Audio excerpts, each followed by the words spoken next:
सरररा Holi सरररा Holi सरररा Holi सरररा Holi. Music by Amit नारा।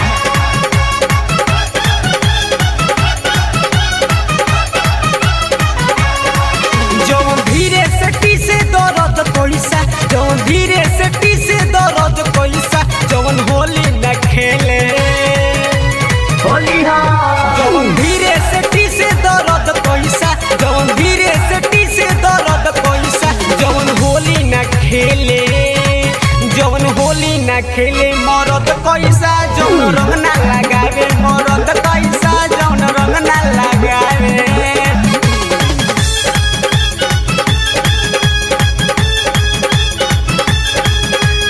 केहू के कही लगावे होली में केहू न बोले हो।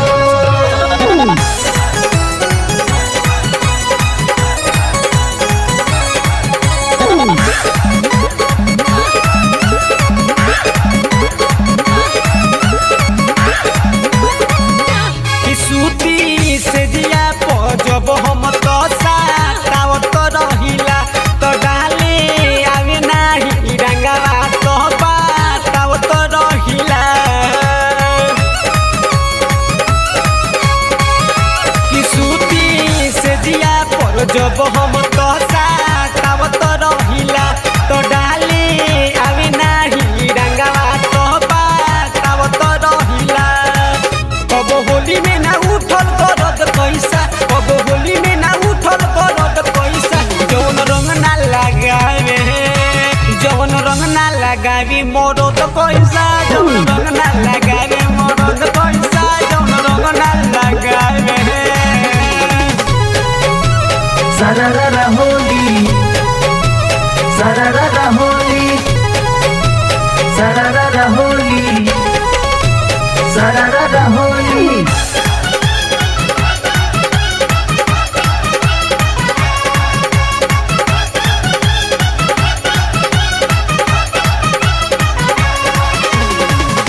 कपियाऊ चंदन से निक नहीं हर के यारवा सखी तो चोली जो बन रंगे सट के पाजरवा सखी कपियाऊ चंदन से निक नहीं हर के यारवा सखी तो चोली जो बन रंगे सट के पाजरवा सखी।